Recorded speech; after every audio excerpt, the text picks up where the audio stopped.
मैं शिव कुमार वर्मा, प्रवक्ता भूगोल, Sardar Singh convent inter college, Mahmudabad, Sitapur.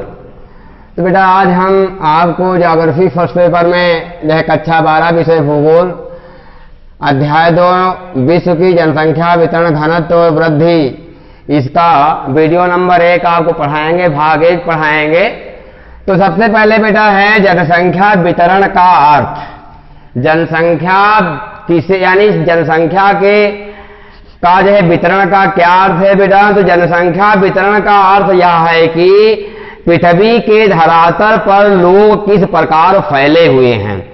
यानी बेटा कहीं पर कम हैं, कहीं पर अधिक हैं, तो उसी को यानी उसका जो मतलब वितरण है जो है तो जनसंख्या का वो जो है किस प्रकार से जो है पृथ्वी के धरातल पर फैले हुए हैं। तो ये हुआ जनसंख्या वितरण का अर्थ बेटा। अब प्रारूप है, तो प्रारूप बेटा आप देखें, प्रारूप से क्या तात्पर्य है? प्रारूप से क्या तात्पर्य होता है? तो सन 2011 में विश्व की जनसंख्या बेटा 698.6 करोड़ दर्ज की गई थी। 2011 में जो विश्व की जनसंख्या थी वो 698.6 करोड़ यानी लगभग 700 करोड़ के आसपास दर्ज की गई। विश्व अब बेटा देखिए जो प्रारूप है जनसंख्या का, तो विश्व के केवल 10% धरातल पर विश्व की 90% जनसंख्या निवास करती है। यानी 10% क्षेत्रफल पर 90% और 90% क्षेत्रफल पर 10% लोग रहते हैं। विश्व का बेटा जो औसत जनसंख्या का घनत्व है वो कितना है बेटा? विश्व का जो जनसंख्या का औसत घनत्व है वो 56 व्यक्ति प्रति वर्ग किलोमीटर है। कितना है? 56 व्यक्ति प्रति वर्ग किलोमीटर है। जबकि मकाओ द्वीप का घनत्व बेटा कितना है? 6300 व्यक्ति प्रति वर्ग किलोमीटर है। 6300 व्यक्ति प्रति वर्ग किलोमीटर मकाओ द्वीप का। तो पूर्वी साइबेरिया का बेटा जो औसत घनत्व है वो एक व्यक्ति जो है 100 वर्ग किलोमीटर के जो है बराबर है। यानी यहाँ का 100 वर्ग जो है किलोमीटर पर केवल एक व्यक्ति ही रहता है। साइबेरिया का मतलब बेटा होता है पूर्वी रूस या जो एशियाई रूस। तो जो पूर्वी साइबेरिया है इधर वाला क्षेत्र है, यहाँ 100 वर्ग जो है किलोमीटर पर केवल एक ही व्यक्ति पाया जाता है। यानी ये क्या है? जनसंख्या का असमान वितरण है ना। जनसंख्या का यह वितरण सब कहीं पर एक समान नहीं है बेटा। अब देशों के अनुसार जनसंख्या का वितरण आपको पढ़ाया जाएगा। विश्व के 10 सबसे अधिक जनसंख्या वाले देशों में संपूर्ण विश्व की 60% जनसंख्या निवास करती है। यानी विश्व के 10 ऐसे बड़े देश हैं जहां पर संसार की 60% जनसंख्या, जैसे कितने देशों में?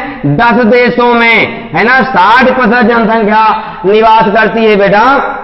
तो ये देश कौन कौन से हैं? जैसे बेटा आपका नंबर 1 में आता है चाइना, भारत है, संयुक्त राज्य अमेरिका है। तो बेटा ये चीन है आपका, भारत है, संयुक्त राज्य अमेरिका यूएसए, संयुक्त राज्य अमेरिका है, और आपका आधा है यह है तो इंडोनेशिया, ब्राजील, पाकिस्तान। ये बेटा आपका इंडोनेशिया है और ब्राजील है बेटा, ये ब्राजील है। और ये आपका जो है पाकिस्तान है, ये आपका पाकिस्तान है। और फिर नाइजीरिया, बांग्लादेश, रूस और जापान। बांग्लादेश, रूस और कौन है बेटा? ये जापान है। तो ये बेटा जो 10 बड़े देश हैं ये जो है यानी यहां पर विश्व की जो है 60% जनसंख्या निवास करती है केवल 10 देशों में। अक्षांशों के आधार पर बेटा वितरण दिया गया है। अक्षांशों के आधार पर जनसंख्या का वितरण तो सन 2000 ईस्वी में विश्व की अनुमानित जनसंख्या जो है 605.5 करोड़ थी। इस जनसंख्या का 90% जो भाग है बेटा वो उत्तरी गोलार्ध में रहता है और 10% जो भाग है वो दक्षिणी गोलार्ध में रहता है। तो ये बेटा आपकी जो है 0 डिग्री की अंशांत रेखा है। ये इस रेखा को 0 डिग्री की अंशांत रेखा कहते हैं और इसको विषुवत रेखा भी कहते हैं। क्या कहते हैं? विषुवत रेखा भी, या इसको भूमध्य रेखा भी कहा जाता है ना। तो इसको 2-3 नामों से यानी जो है तो 0 डिग्री की अक्षांत रेखा, विषुवत रेखा या भूमध्य रेखा। तो इसके उत्तर का भाग कहलाता है उत्तरी गोलार्ध और दक्षिण का भाग कहलाता है दक्षिणी गोलार्ध। तो बेटा बता रहे हैं, वैज्ञानिक बता रहे हैं कि जो विश्व की 90% जनसंख्या है वो उत्तरी गोलार्ध में रहती है और केवल 10% जनसंख्या ही दक्षिणी गोलार्ध में निवास करती है बेटा। अब आगे जो है मिसाल के तौर पर 0 से 20 अंश उत्तर अक्षांश के बीच एशिया में विश्व की 10% जनसंख्या निवास करती है। 0 डिग्री से यानी यहां से लगा करके 20 अंश अंशांशों तक, 20 अंश अंशांशों तक केवल कितनी जनसंख्या निवास करती है? 10%। और 20 अंश से 40 अंश अंशांशों के मध्य जो विश्व की जनसंख्या है तो वो जो है आपकी क्या कहते हैं कि जो है यानी जो है तो 50% निवास करती है। और 40 से 60 अंश अंशांशों के मध्य यूरोप में जो है 30% जनसंख्या निवास करती है। तो ये बेटा हम आपको कंडीशन बढ़ा रहे हैं यानी जो है ये एशिया की कि 0 डिग्री से और 20 डिग्री के मध्य 10% जनसंख्या और 20 से 40 अंश अंशांशों के मध्य जो है 50% जनसंख्या और 40 से 60 अंश अंशांशों के मध्य यूरोप में जो है आपकी 30% जनसंख्या निवास करती है। इसके अंदर बेटा 60 से उत्तर विश्व की केवल 1% जनसंख्या निवास करती है और 60 अंश से यानी 40 से 60 की मैंने कंडीशन बढ़ाया और 60 अंश से जब हम जो है तो उत्तर की ओर जाते हैं तो केवल विश्व की 1% जनसंख्या जो है निवास करती है। तो ऐसी बेटा असमानता देखने को जो है मिलती है। वह अब बेटा है वास तथा आवास क्षेत्रों के अनुसार वितरण है। अब वास क्षेत्र कौन है बेटा और आवास क्षेत्र क्या है? तो वास क्षेत्र जो है पृथ्वी का वह भाग है जहां जनसंख्या अस्थायी रूप से बसी हुई है, यानी वहां से लोग जो है पलायन नहीं करते, अस्थायी रूप से लोग जो है मतलब वहां पर रहते हैं। इन क्षेत्रों में बेटा यानी जो है तो सुविधाएं क्या हैं? जैसे उपजाऊ भूमि है, नदी घाटियां हैं, जल संसाधन है और जो है खनिज जो तो संसाधन है तथा अन्य जो है प्राकृतिक संसाधन जो है प्रचुर मात्रा में पाए जाते हैं। इसलिए यहाँ पर जो है जनसंख्या अस्थायी रूप से रहती है। यानी कहने का मतलब है कि मानव निवास की जो है सभी यानी ये स्थितियां जो है यहां पर जो है प्रचुर मात्रा में पाई जाती हैं, यानी किसी प्रकार की व्यक्ति को दिक्कत नहीं होती है। सभी प्राकृतिक संसाधन जो है यानी अनुकूल मात्रा में यहां पर जो है पाए जाते हैं। अब बेटा आवास क्षेत्र आता है तो आवास क्षेत्र जो है पूरी तरह से क्या होता है? जनविहीन होता है। यहां पर लोग बहुत कम निवास करते हैं। जैसे आपके यहां पर जनसंख्या बहुत विरल होती है। जलवायु की दृष्टि से बेटा अस्वस्थ क्षेत्र 3 प्रकार के हैं। शीत प्रदेश हैं और जो है उष्ण मरुस्थल हैं और विषुवत रेखी प्रदेश हैं। तो बेटा आवास क्षेत्रों में क्या बेटा आपके हैं? शीत क्षेत्र हैं। कौन है बेटा? शीत क्षेत्र हैं। और नंबर 2 में आपके आते हैं मरुस्थल और तीसरा बेटा आपका आता है विषुवत रेखी प्रदेश। विषुवत रेखीय प्रदेश। तो बेटा सबसे पहले आता है शीत क्षेत्र में। शीत क्षेत्र में बेटा आपका जैसे ग्रीनलैंड है और आपका जो है टुंड्रा प्रदेश है। तो यहां पर केवल और आपका जो है अंटार्कटिका है। तो यहां पर हमेशा बर्फ जमी रहती है, इसलिए यहां पर लोगों का जो है यानी निवास बहुत कम पाया जाता है। नंबर 2 बेटा आता है आपका उष्ण मरुस्थल। तो बेटा उष्ण जो है मरुस्थल जो है, यहाँ पे बेटा पानी की जो है कमी है, बालू ही बालू दिखाई पड़ती है, हमेशा यहाँ धूल भरी आंधियां चला करती हैं, तो यहाँ पर जनसंख्या का घनत्व बहुत कम पाया जाता है। जैसे विश्व में बेटा आपका ये जो है सहारा का मरुस्थल है, ये आपका कालाहारी का मरुस्थल है, कालाहारी का, और ये यहाँ पर आपका अरब का मरुस्थल है, फिर ईरान का जो है मरुस्थल है, फिर पाकिस्तान में बलूचिस्तान का मरुस्थल है, और भारत में थार का मरुस्थल है, ऑस्ट्रेलिया में विक्टोरिया का मरुस्थल है, और आपका उत्तरी जो है तो दक्षिणी जो है तो अमेरिका में आटाकामा का मरुस्थल है, आटाकामा का, और आपका जो है उत्तरी अमेरिका में एरिजोना का मरुस्थल है। तो ये बेटा जो आपके जो है मरुस्थल हैं, ये आपने देखा है कि ये जो है पश्चिमी क्षेत्रों पर, महाद्वीपों के जो है पश्चिमी क्षेत्रों पर ही पाए जाते हैं। इसके बेटा को रीजन होते हैं।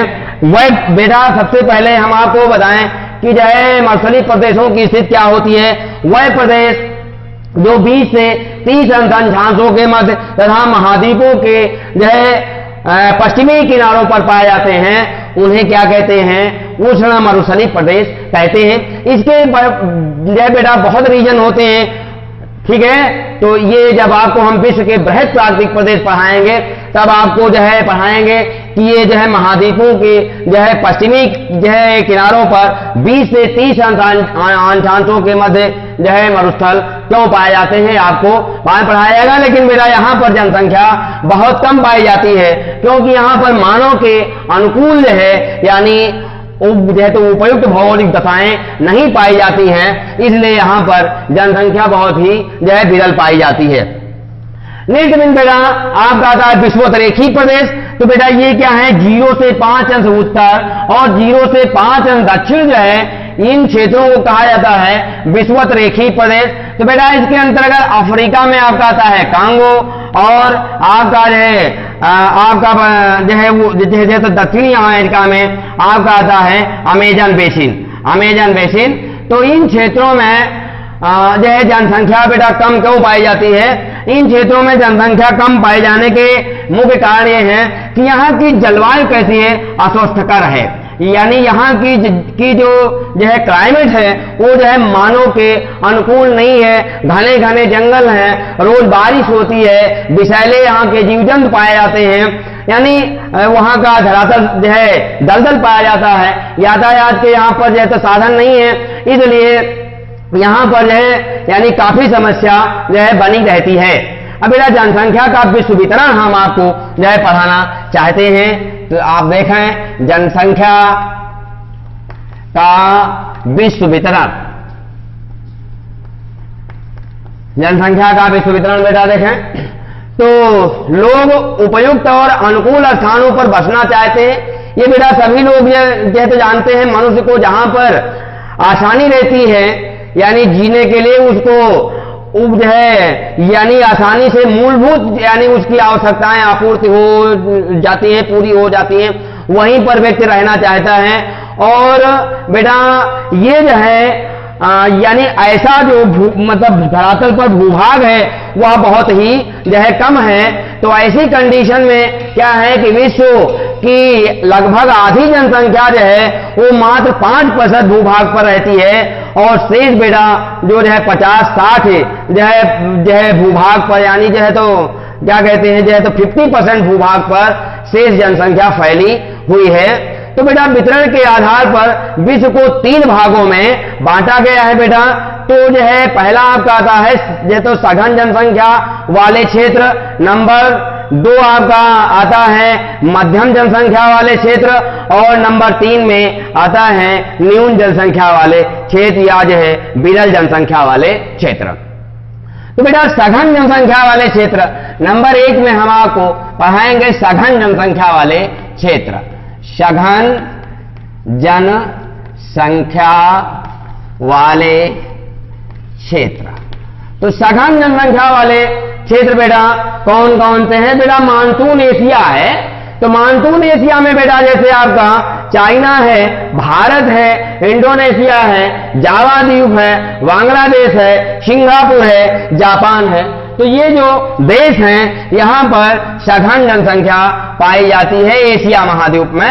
अभी हम आपको बता रहे हैं तो इसमें बेटा जैसे आपका इंडोनेशिया है, यहां पर भारत है, चीन है, बांग्लादेश है, पाकिस्तान है और बर्मा आपका है और जापान है। तो ये जो देश हैं यहां पर जनसंख्या का घनत्व तो बहुत ही अधिक पाया जाता है। अब बेटा नेक्स्ट आपका आता है पश्चिमी यूरोप। पश्चिमी यूरोप में बेटा जैसे आपका ग्रेट ब्रिटेन है, इसके अंदर बेटा जैसे आपका जो पुर्तगाल है, फ्रांस है, जर्मन है, इटली है, ऑस्ट्रिया है। इन देशों में जनसंख्या का घनत्व तो अधिक पाया जाता है। संयुक्त राज्य अमेरिका तथा जो है कनाडा का जो है पूर्वी भाग, ये बेटा आपका आता है संयुक्त राज्य अमेरिका और जो है कनाडा का पूर्वी भाग। तो ये बेटा आपका जो है कनाडा है, इसकी राजधानी जो है तो ओटावा है और संयुक्त राज्य अमेरिका की राजधानी वाशिंगटन है। तो इसके पूर्वी भाग पर जनसंख्या का घनत्व तो अधिक पाया जाता है। इसका रीजन बेटा क्या है, जो ये यूरोपीय देश थे, तो जब यहां से जनसंख्या ने जो है पलायन किया तो वह कहां पहुंचे, अटलांटिक महासागर को पार करके वह कहां पहुंच गए, पूर्वी अमेरिका को जो है पहुंचे और यहीं पर अपना आवास बना करके रहने लगे। ठीक है बेटा, अब बात यहां पर यह आती है, क्या अन्य देश में या अन्य महाद्वीप में जनसंख्या नहीं थी? जनसंख्या थी, लोग रहते थे, लेकिन एक बेटा समस्या ये जो है तो हुई कि जब यूरोप के लोग अमेरिका को पहुंचे तो ये लोग अपने साथ में एक बीमारी लेकर के गए थे, संक्रामक बीमारी, जिसका नाम था चेचक। क्या नाम था? चेचक था। तो बेटा चेचक जब ये लोग यहां पहुंचे तो जो है तो अपने साथ में चेचक को लेकर के गए। तो जो यूरोप के लोग थे इनके अंदर जो है कैपेसिटी पावर ज्यादा था, ह्यूमिडिटी पावर ज्यादा था, जो कि चेचक की बीमारी को से यानी झेल सकते थे। लेकिन संयुक्त राज्य अमेरिका या जो है उत्तरी अमेरिका महाद्वीप में ऐसी मतलब व्यवस्था नहीं थी, वहां के लोगों में ह्यूमिडिटी पावर ज्यादा नहीं था। तो जब चेचक यहां फैली तो यहां के लगभग 90% लोग क्या हो गए, मर गए। ठीक बेटा, जिससे यूरोप वासियों को अपना अमेरिका महाद्वीप में उपनिवेश बनाना बहुत आसान हो गया। यही बेटा कारण बना था अफ्रीका महाद्वीप में। अफ्रीका महाद्वीप में क्या हुआ कि यहां पर एक बीमारी चलती है, रिंडर पेस्ट तो चली थी पशुओं में। तो जब यूरोप के लोग कहां पहुंचे, अफ्रीका को जो है पहुंचे थे, तो अफ्रीका के लोग उस समय क्या करते थे, पशुपालन करते थे, है ना, पशुपालन करते थे। तो बेटा पशुपालन के सहारे वह अपना जीविकोपार्जन करते थे। जब जो है यूरोप के लोग वहां पहुंचे, उन्होंने खानों पर कब्जा किया, बागान लगवाए, तो यूरोपी लोग चाहते थे कि अफ्रीका के लोग आ करके हमारे बागानों में काम करें, लेकिन वह लोग ऐसा नहीं करते थे, क्योंकि वह लोग जो है पशुपालन करके अपना काम जो है निपटा लेते थे। ऐसी स्थिति में क्या हुआ कि रिंडर पेस्ट चल गई, तो लगभग 90% यहां के जो है पशु मर गए और 10% जो शेष बचे उनको जो है तो यूरोप वासियों ने जो है खरीद लिया, जिससे अफ्रीका महाद्वीप के लोग बेरोजगार हो गए और वह उनके बागानों में जाकर के काम जो है यानी जो है तो करने लगे और उन्होंने अपना दास बना लिया था। अगला दिन बेटा आपको हम जो है पढ़ाएंगे मध्यम जनसंख्या वाले क्षेत्र। बेटा तो मध्यम जनसंख्या वाले क्षेत्रों में बेटा क्या है कि 11 से 50 व्यक्ति जो है प्रति वर्ग किलोमीटर के हिसाब से यहां निवास करते हैं। बेटा तो एशिया महाद्वीप में बेटा जैसे पश्चिमी द्वीप है, यानी जैसे आपका पश्चिमी चीन है, दक्षिणी भारत है, कंबोडिया है, थाईलैंड और म्यांमार है। तो बेटा इसमें क्या है, जैसे दक्षिणी चाइना है, यानी जो है पश्चिमी चाइना है और यानी मध्यम जनसंख्या वाले, और दक्षिणी भारत है, म्यांमार है, कंबोडिया है और थाईलैंड है। तो यहां पर 11 से जो है 50 व्यक्ति जो है प्रति वर्ग किलोमीटर के हिसाब से जो है निवास करते हैं। तो अब बेटा आपका आता है यूरोप में। बेटा तो यूरोप में जैसे नॉर्वे है, स्वीडन है, डेनमार्क है और लटाविया है, बाल्टिक है, रूस है। तो यहां जैसे बेटा आपका नॉर्वे है, ये स्वीडन है ना, तो स्वीडन है और ये रूस है, यूरोपीय रूस है, और ये जो है तो लटाविया है, तो ये जो देश है यहाँ पर मध्यम जनसंख्या निवास करती है बेटा। अब बेटा आपका आता है संयुक्त राज्य अमेरिका में। तो संयुक्त राज्य अमेरिका का जो है तो ये तो पश्चिमी वाला भाग, ये वाला जो आपका पश्चिम वाला भाग है, और जो आपका मध्य वाला भाग है यहां पर भी मध्यम जनसंख्या जो है निवास करती है। नेक्स्ट में बेटा आपका आता है दक्षिणी गोलार्ध में। तो बेटा दक्षिणी गोलार्ध में अफ्रीका है, दक्षिणी अमेरिका है, ऑस्ट्रेलिया है। तो ये बेटा आपका ये जो है ऑस्ट्रेलिया पड़ता है, ये आपका ऑस्ट्रेलिया है, और दक्षिण अफ्रीका है, इसके अंतर्गत ये आपका द्वीप आता है। और ये जो है आपका जो है दक्षिणी अमेरिका है। तो यहां पर भी मध्यम जनसंख्या जो है निवास करती है। अब बेटा आपका आता है विरल जनसंख्या वाले क्षेत्र। तो विरल जनसंख्या वाले क्षेत्रों में बेटा वह क्षेत्र आते हैं जहां पर जो है प्रति व्यक्ति जो है यानी जो है 1 वर्ग किलोमीटर में एक व्यक्ति से भी कम जनसंख्या का घनत्व पाया जाता है। ऐसे क्षेत्रों को बेटा क्या कहते हैं? विरल जनसंख्या वाले क्षेत्र कहते हैं। क्या कहते हैं? विरल जनसंख्या वाले क्षेत्र कहते हैं। तो बेटा इसके अंतर्गत आपका आता है अति ठंडे क्षेत्र। तो सबसे पहले बेटा उष्ण मरुस्थल, अभी मैंने आपको जय बताया था, जैसे बेटा ऑस्ट्रेलिया में विक्टोरिया है, एशिया महाद्वीप में अरब, ईरान, पाकिस्तान में जो है बलूचिस्तान और भारत में थार है। तो ये क्षेत्र आता है। ऑस्ट्रेलिया में जो है विक्टोरिया आता है, दक्षिणी अमेरिका में कालाहारी आता है, और उत्तरी अफ्रीका, दक्षिणी अमेरिका बेटा नहीं, दक्षिणी अफ्रीका, दक्षिणी अफ्रीका में कालाहारी, उत्तरी अफ्रीका में सहारा, और उत्तरी अमेरिका में आपका आता है एरिजोना, और फिर दक्षिणी अमेरिका में आपका आता है आटाकामा मरुस्थल। तो इन बेटा जो है मरुस्थलों में जनसंख्या बहुत कम जो है पाई जाती है। अति ठंडे क्षेत्र बेटा हैं जहां पर, वहां पर भी जनसंख्या कम पाई जाती है बेटा। जैसे रूस का साइबेरिया क्षेत्र, साइबेरिया है मतलब यानी एशियाई रूस है ना, इसको कहा जाता है साइबेरिया है ना। यानी जो है एशियाई रूस को क्या कहते हैं? साइबेरिया कहते हैं। और ग्रीनलैंड बेटा ये आपका ग्रीनलैंड है। और फिर आपका दक्षिणी ध्रुव है ना बेटा, ये आपका अंटार्कटिका है। तो यहां पर भी जनसंख्या का घनत्व बहुत ही कम पाया जाता है। अगला भी बेटा आपका जो है आता है पर्वतीय प्रदेश। पर्वतीय प्रदेश है बेटा। तो बेटा जो है पर्वतीय प्रदेश है, यहां आपको पहले से बताया जा चुका होगा कि जो है पर्वतीय क्षेत्र होते हैं वह ठंडे होते हैं, वहां का धरातल जो है तो ऊबड़ खाबड़ होता है, इसलिए लोग वहां पर रहना पसंद नहीं करते हैं। क्योंकि आपको एक जो है फार्मूला पता होगा कि जो प्रत्येक यानी जल स्तर से जो है प्रत्येक 165 मीटर की ऊंचाई पर 1 डिग्री सेंटीग्रेड तापमान क्या होता है, जो है कम हो जाता है। तो कंडीशन है बेटा कि जो आपका एशिया महाद्वीप में आपका जो क्या है हिमालय है, हिमालय जिसको जो है पामीर की घाट, तो हिमालय है बेटा।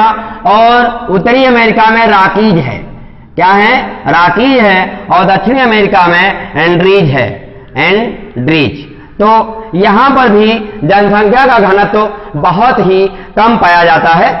आगे बेटा आपका नेक्स्ट बिंदु है विषुवतरेखी प्रदेश। तो बेटा विषुवतरेखी प्रदेश आपके मैंने बताया था अभी कि वह प्रदेश जो 0 से 5 अंश उत्तर और 0 से 5 अंश दक्षिण पाए जाते हैं उनको विषुवतरेखी प्रदेश कहा जाता है। तो बेटा इसमें कौन कौन क्षेत्र आते हैं? अमेजन बेसिन आता है, कांगो आता है ना, कांगो अफ्रीका महाद्वीप में, और जायरे जैसे इसके अंतर्गत यह तो सम्मिलित किया जाता है। यहाँ पर अस्वस्थकर जैसे जलवायु पाई जाती है, घने घने वन पाए जाते हैं, इसलिए यहाँ पर जनसंख्या का घनत्व बहुत ही जो है कम पाया जाता है। तो बेटा इस वीडियो में यहीं तक का। अगले वीडियो में इसके आगे का हम फिर आपके सामने ले करके जो है उपस्थित होंगे। तब तक के लिए धन्यवाद।